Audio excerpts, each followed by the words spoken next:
Hello student, मैं SP Singh. आज हम क्लास 6 की मैथ स्टार्ट करेंगे, जिसमें हम सीखेंगे पहले वीडियो में कि संख्या किसे कहते हैं, संख्यांक किसे कहते हैं, प्राकृतिक संख्याएं किसे कहते हैं और पूर्ण संख्याएं किसे कहते हैं। तो चलिए स्टार्ट करते हैं। सबसे पहले देखते हैं संख्या किसे कहते हैं। संख्या कितनी वस्तुएं हैं का जिससे बोध होता है उसे हम संख्या कहते हैं। आप कभी भी अपने पिताजी से चॉकलेट मांगते होंगे तो आप बताते होंगे कि कितने चॉकलेट चाहिए, 10 चॉकलेट चाहिए। या किसी अन्य वस्तु की डिमांड करते हैं तो आप बताते होंगे कि हमें 5 चाहिए, 4 चाहिए या 3 चाहिए। तो कितनी वस्तुएं हैं का जिससे ज्ञान होता है उसे हम क्या बोलते हैं, संख्या बोलते हैं। अब ये संख्याएं जब आप बताते हैं तो अलग अलग लिपियों में, अलग अलग भाषाओं में अलग अलग संकेतों द्वारा लिखी जाती हैं। तो इन संकेतों को हम क्या कहते हैं, संख्यांक कहते हैं। आगे चल करके हम संख्यांक को सदैव जो है अंक के रूप में लिखेंगे। तो संख्यांक को भी देख लेते हैं। संख्याओं को जिन संकेतों द्वारा व्यक्त करते हैं उन्हें संख्यांक कहते हैं। संख्यांक का अर्थ है संख्या को लिखने के लिए प्रयुक्त अंक। हमने बताया कि कितनी वस्तुएं हैं, आपने कहा हमें 4 चॉकलेट चाहिए, तो 4 को लिखने के कई तरीके हो सकते हैं। जैसे अंतरराष्ट्रीय रूप में 4 को लिखा जाए, ये 4 आपकी क्या हो गई, ये आपकी संख्या हो गई। अब इसको अंतरराष्ट्रीय रूप में लिखेंगे तो अंतरराष्ट्रीय रूप में हम इसको इस तरह लिखते हैं। किसी को रोमन लिपि में लिखना है तो हम इस तरह 4 को लिखते हैं, और अगर इसको हिंदी में लिखना है तो इस तरह लिखते हैं। इसी तरह अगर 5 संख्या है, आपके चॉकलेट अगर 5 हैं तो 5 को अगर अंतरराष्ट्रीय रूप में लिखना है तो इस तरह 5 लिखते हैं। रोमन लिपि में लिखना है तो V से लिखते हैं, और अगर हिंदी में लिखना है तो इस तरह लिखते हैं। इसी तरह ये क्या हो गए, ये संकेत हो गए, संख्याओं को व्यक्त करने के लिए प्रयुक्त संकेत हो गए। इन संकेतों को हम क्या बोलते हैं, संख्यांक। और कितनी वस्तुएं हैं का जिससे ज्ञान होगा उसे क्या बोलेंगे, संख्या बोलेंगे। अब हम देखते हैं प्राकृतिक संख्याएं किसे कहते हैं। गिनती करने वाली संख्याएं जैसे 1 2 3 4 5 सो ऑन अनंत तक की प्राकृतिक या प्राकृत संख्याएं कहलाती हैं। अर्थात जो भी गिनती करने वाली संख्याएं हैं जो 1 से स्टार्ट होकर, 1 से स्टार्ट होकर के अनंत तक श्रृंखला जाती है, उसे हम प्राकृतिक संख्या कहते हैं। उदाहरण के तौर पे आपने देख ही लिया, 1 2 3 4 5 इस तरह गिनती हम अनंत तक कर सकते हैं। अर्थात सबसे छोटी प्राकृतिक संख्या पूछी जाए तो सबसे छोटी प्राकृतिक संख्या क्या होगी, 1, क्योंकि यह 1 से शुरू हो रही है। और सबसे बड़ी प्राकृतिक संख्या क्या होगी, सबसे बड़ी प्राकृतिक संख्या कोई नहीं होती है, क्योंकि किसी भी प्राकृतिक संख्या में 1 जोड़ने से उसके आगे वाली प्राकृतिक संख्या प्राप्त होती है। तो इस तरह किसी भी संख्या में आप 1 जोड़ देंगे तो उसकी आगे वाली प्राकृतिक संख्या प्राप्त हो जाएगी। अतः सबसे छोटी प्राकृतिक संख्या 1 और सबसे बड़ी प्राकृतिक संख्या कोई नहीं होती। अब इसमें हम देखते हैं कि अनुवर्ती संख्या किसे कहते हैं।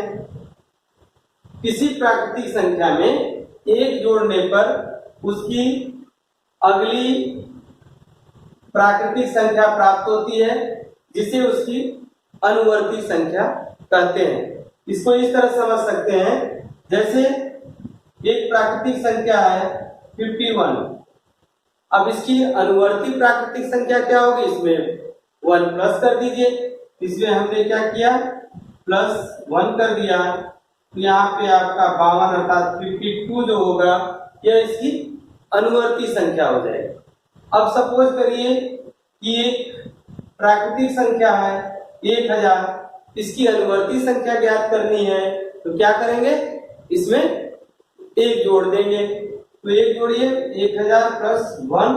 अब 1001 जो होगा वह इसकी अनुवर्ती प्राकृतिक संख्या होगी। इसी तरह पूर्ववर्ती संख्या क्या होती है, इसको भी देख लेंगे बच्चों।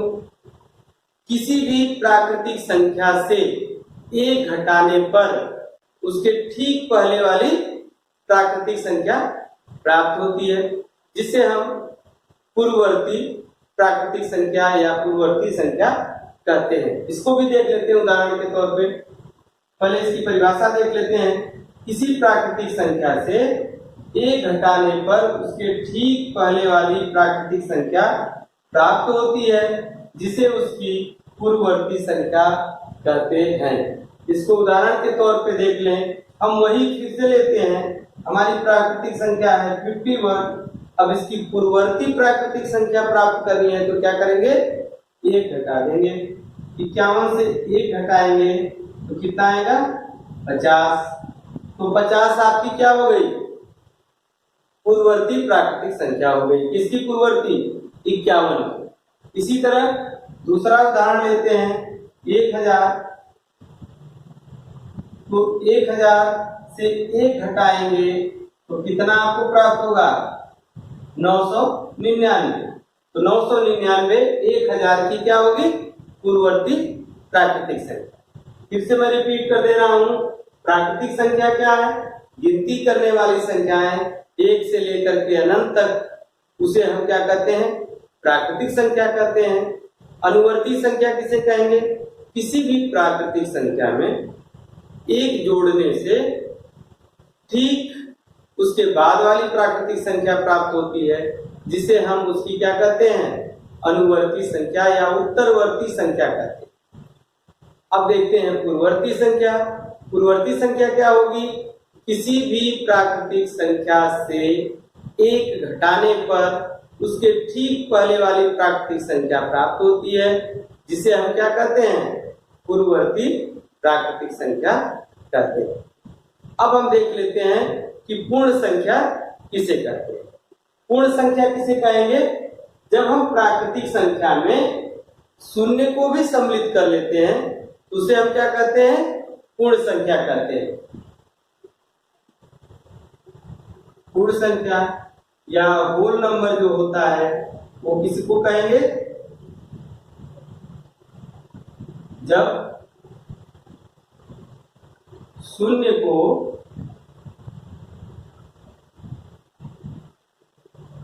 प्राकृतिक संख्या में सम्मिलित कर लेते हैं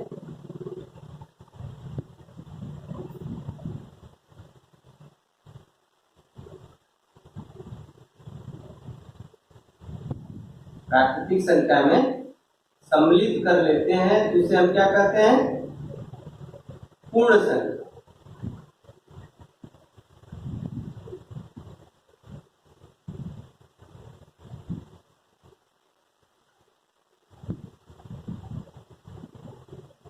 तो उसे क्या बोलेंगे, पूर्ण संख्या बोलेंगे, उसे पूर्ण संख्या कहते हैं।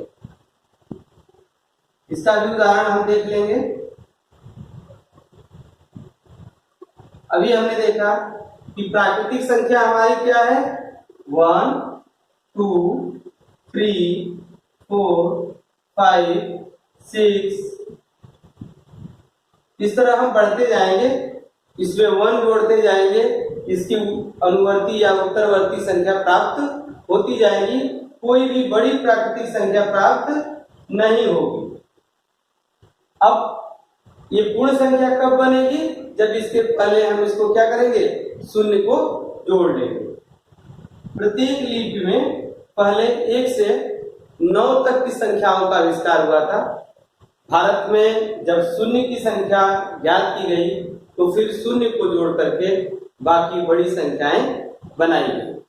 तो यहाँ पर आप देख रहे हैं पूर्ण संख्या, जब हम प्राकृतिक संख्या में शून्य को भी सम्मिलित कर लेते हैं तो संख्या हमारी क्या बन जाती है, पूर्ण संख्या बन जाती है। जैसे 0 1 2 3 4 5 6 यह इनफाइनाइट यानी अनंत तक श्रृंखला चली जाएगी। तो यहाँ आप देखेंगे सबसे छोटी प्राकृतिक संख्या क्या थी? 1 थी। सबसे छोटी पूर्ण संख्या क्या होगी? आप देख रहे हैं यहाँ पर सबसे छोटी प्राकृतिक संख्या 1 है और सबसे छोटी पूर्ण संख्या 0 है।